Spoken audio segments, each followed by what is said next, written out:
There's a very specific, almost universal feeling that I think we all share. Oh, I think I know where you're going with this. It's that moment you go to the mailbox, you're flipping through the usual stuff, coupons, a magazine, and then your heart just stops. The envelope. The envelope. It's thin, it's plain, and you see that return address, Department of the Treasury, Internal Revenue Service. And it doesn't matter who you are. Your blood pressure just spikes. It's a real physiological response. Exactly, an instant shot of adrenaline. And today we're doing a deep dive on a very specific cause of that panic.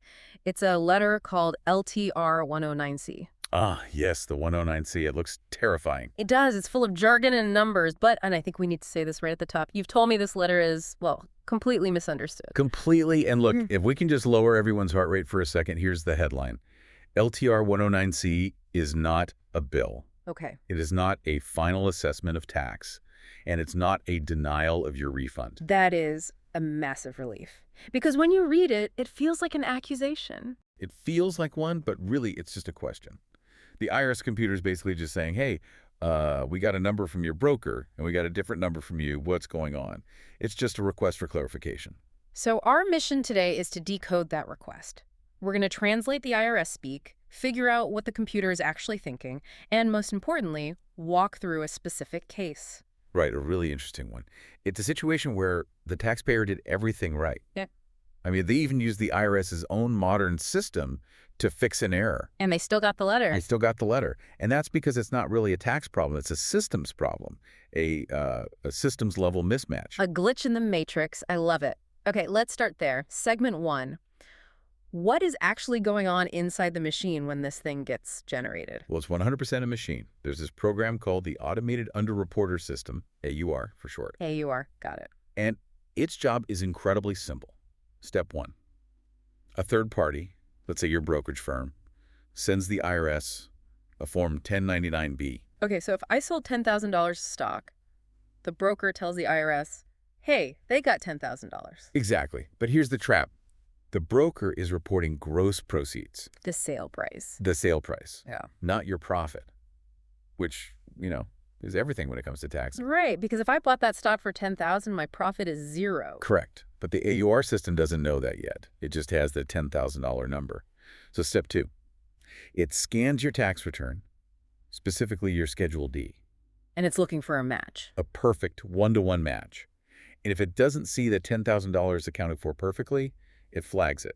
And here's the system's core assumption. What's that? It assumes 1099-B proceeds equals taxable income, unless you prove otherwise. So it's basically a guilty until proven innocent algorithm. In a data sense, yes. Yeah. The computer sees the money. It doesn't see your explanation, so it sends the letter. It's just asking for the accounting logic. Show your work. Show your work. Is it a capital transaction? Is it excluded? Just what did you do with this number? Okay, that makes sense for the basic case. But the scenario we're digging into today is much more frustrating. This isn't just about forgetting something. No, not at all. This is where we get to that glitch in the matrix part. So in our source material, the taxpayer gets a 1099-B from their broker, but it's incomplete. It shows the proceeds from a sale, but the cost basis field is blank. Oh, so to the IRS computer, that looks like pure profit, 100% gain. Exactly. Right. But the taxpayer knows their basis, so they file their 1040 correctly. They report the proceeds and they report the cost basis, showing zero gain. Which is the right thing to do. The totally right thing to do. But then they go one step further. They use the IRS's own modern portal. It's called IRIS. IRIS. Information Returns Intake System. It's where you can file corrected forms. So this taxpayer files a corrected 1099-B directly with the IRS through this portal. Wow. So they fixed the source document and the government's own system? Mm-hmm. They've now told the IRS, officially, that first form was wrong. Here's the right one. Proceeds equal basis, no tax due. They should be getting a thank you note.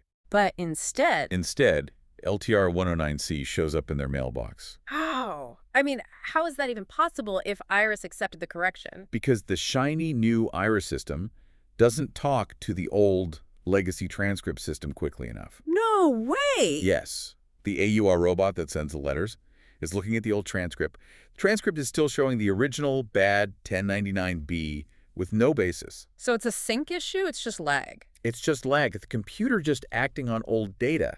And that is so infuriating for people, but realizing it is the whole key, This is not a tax law fight. It's a data synchronization argument. So what's the wrong move here? My first instinct would be to just amend my return to make them go away. And that's the absolute worst thing you can do. Never amend a correct return. Why not? Because you're conceding. You're agreeing to pay tax you don't actually owe just to satisfy their broken computer. You're effectively lying to match their error. Okay, so no amending. What about just calling them? Also not a great idea. I mean, you can, but phone calls aren't evidence. An agent can agree with you. They might even take some notes, but those notes aren't binding. 6 months later, you have no proof of that conversation. You need a paper trail. You need a paper trail. You have to pin the IRS to its own records. Pin them to their own records. I like that. So we have to write a letter back. Let's talk about that. How do you structure this response so it actually solves the problem? It has to be very, very precise. You're not telling a story, you're building a logical case. Yeah. First part, you frame it, you state right up top, this is a systems synchronization issue. You're defining the battlefield right away. Exactly. You're telling them this is a technical problem on their end, not a tax problem on my end. Okay. What's next? Second, the explanation. You lay out the facts. The original 1099-B you received showed no basis. My Form 1040, filed on this date, correctly reported that basis equaled proceeds. You just show the math. Simple enough. Then part 3, and this is the kill shot, the evidence. You say, furthermore, a corrected 1099-B was filed and accepted via your IRS portal on this date. You're pointing them to their other computer. You are. And that leads to the final part, the demand. You don't ask, you demand. You request administrative action to reconcile the transcript with the IRS accepted form, and you ask them to close the case with no change. And what's our leverage here? What gives us the authority to demand that? 2 things. First, the IRS system itself. The moment IRS gives you that acceptance confirmation, it becomes an official IRS record. They can't just ignore it because their other computer is slow. The burden is now on them to sync up. And the second thing? It's basic tax law. Yeah. Internal Revenue Code Section 1001. Gain equals proceeds minus basis. If they are equal, the gain is 0. It is unlawful for them to assess tax on 0 gain. You've proven it. This is so empowering. It turns it from fear into just a procedure. But the sources also mentioned a secret weapon. Yes. The enclosure index. Sounds very official. It sounds boring, and that's why it's so powerful. It's just a one-page document, a table of contents, basically, that you put right behind your response letter. Why is that so important? You have to think like an overworked IRS agent with a huge pile of cases. You open an envelope, and it's a disaster. Messy papers, handwritten notes, you can't figure it out. You put it on the bottom of the pile. But then they open our envelope. Right, and they see a clean letter, and right behind it, a neat list. Enclosure 1, copy of your letter. Enclosure 2, my response. Enclosure 3, IRS acceptance confirmation. You're making it easy for them to say yes. You are making it impossible for them to say no without creating more work for themselves. You're spoon-feeding them the entire case file in perfect order. Yeah. You are essentially saying, here is the solution. Just click Close Case. And what's on that list? I think there were 7 key items. Let's run through them. 1, a copy of the LTR 109C itself. 2, your response letter. 3, the absolute golden ticket, the IRS portal acceptance confirmation. Proof of the mismatch. Total proof. 4, the corrected 1099-B you filed. 5 and 6, the relevant pages from your Form 1040 and your Schedule D. Okay. And number 7. Their own IRS account transcript for that year. Can you actually send them their own document back? You do. And the pro move is to take a highlighter and circle the line item with the old incorrect data. It directs their eyes exactly to the problem. You're saying, see this? This is the line that's wrong. Fix it. That feels like a power move, like correcting your teacher's paper. It works. It cuts right through the bureaucratic fog. Okay, there's one last detail I want to cover. It looks like a secret code on the envelope. Stop 6525 SPCIS Kansas City MO. What does that tell us? Oh, it tells you everything. And it's actually fantastic news. Break it down for us. What's Stop 6525? That's an internal mail code. Stop 6525 is the specific department for AUR support and transcript corrections. So your letter is already going to the right people, the fixers. Okay, good. And SP? That stands for submission processing. Hmm. This is huge. It means your case is with the back office data entry folks, not the enforcement division. You're not dealing with an auditor or a revenue officer. That is a relief. What about CIS? Correspondence imaging system. That's just the mailroom where they scan everything into your permanent file. So when you see that whole code Stop 6525 SPCIS, what's the big takeaway? The takeaway is your case is not an exam. It's not in appeals.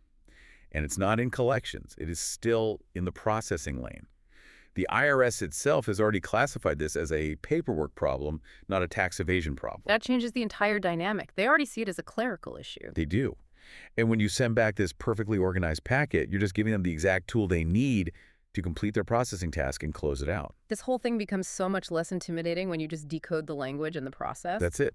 We see the IRS as this, all-powerful monster, but really it's just a bunch of different aging computer systems trying and often failing to talk to each other. So let's recap the whole strategy. Someone is holding this letter right now. Step 1. Breathe.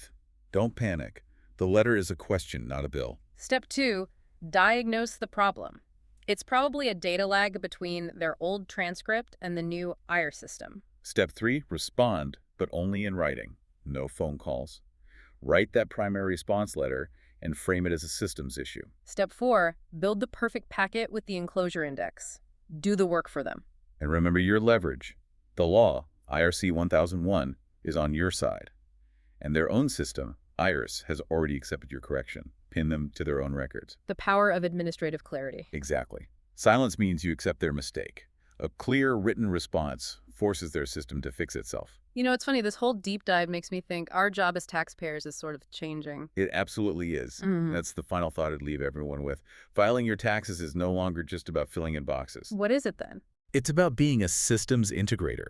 Your job is now to make sure the government's new computer, IRS, is properly communicating with the government's old computer, AUR. You're not just a taxpayer anymore. You're unpaid IT support for the federal government. You are. The burden is on you to make sure their own databases are in sync. I don't remember signing up for that gig. We all got auto-enrolled. Well, with this roadmap, at least now we know how to do the job. Thanks for walking us through this. My pleasure. And to our listeners, good luck out there. You've got this. We'll see you on the next deep dive.